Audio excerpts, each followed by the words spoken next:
In a borderline traitorous rally in Conway, South Carolina, ahead of the Republican primary there, the failed former president Donald Trump shockingly made the statement to a cheering crowd of sycophants that he would encourage Russia to invade our allies if they need to be taught a lesson, if they're not paying what Trump thinks they should be paying with regard to NATO or the UN or whatever it is he's talking about.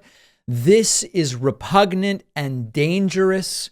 And I have a really specific question for you after we watch this together. They asked me that question. One of the presidents of a big country stood up and said, well, sir, if we don't pay and we're attacked by Russia, will you protect us? I said, you didn't pay? You're delinquent? He said, yes, let's say that happened. No, I would not protect you. In fact, I would encourage them to do whatever the hell they want. You got to pay. You got to pay your bills.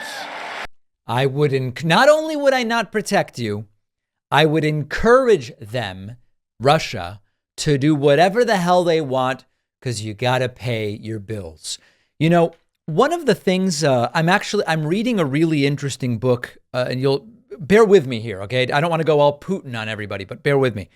I'm reading an interesting book about the case for and against space exploration. And one of the things that the book makes clear is there's some real gaps in international space law.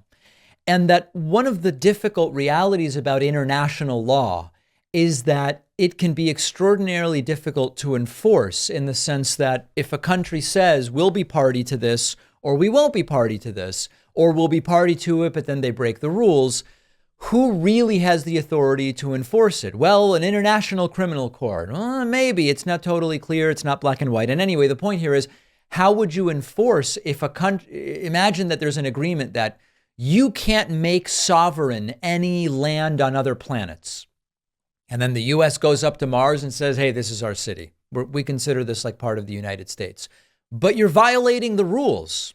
Okay, so what are you going to do? And there's a real question as to in which situations and in what ways can you actually hold those parties accountable. Trump's entire thing here about, well, I've determined that such and such country should pay more, and thus we aren't going to come to their defense if A, B, or C were to happen. It's a real minefield in two senses. It's a minefield in the sense that Trump, of course, has no authority to demand more money from other countries into an international agreement in this way. But number two, what would the penalties be if there was such a situation where the United States should come to the defense of a NATO ally and Trump or whoever is president says we're not going to? This is not me saying here's the answer.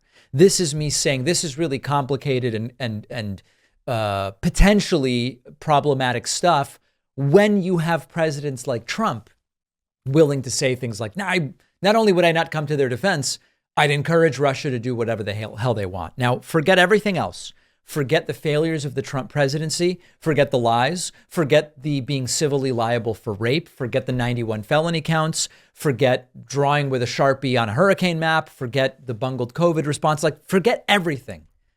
Doesn't this statement alone disqualify Trump from being president of the United States? Wouldn't this alone say, oh, this guy should not be president? And the answer is, it only is disqualifying based on what voters are willing to do or not willing to do. I don't think we should elect a guy who says, let Russia do whatever they want, because some of them aren't paying. That's my opinion. There are probably tens of millions of people in this country who have no problem electing a guy like that. And that's where the problem actually comes from. I'm very particular about my coffee, and our sponsor, Trade Coffee, helps you do more in 2024. If you're like me, coffee might be part of your routine, maybe a factor in your productivity. Check out Trade as your destination for better coffee at home. Subscribe to Trade and start the year with amazing coffee. You'll discover new favorites. You'll support more than 55 local roasters across the country, and you will upgrade your morning. And the best part is you can personalize all of it, from the type of coffee you get, how often you get it delivered. They have decaf if that's your preference. I recently got Orange Colombian from New York, sweet and inviting, full-bodied notes of pine. I actually love pine. Who knew? Pine is great. Every time I get a new shipment from Trade, the quality and the taste is top-notch. The convenience it's just great. The coffee comes to my door instead of having to go find them. Whether you already know what you like or you're new to specialty coffee and want some help, Trade just makes it easy to discover new coffees you will like. Show your loved ones how much you care with the gift of Trade coffee for Valentine's Day. Right now through February 14th, Trade is offering $10 off gift subscriptions.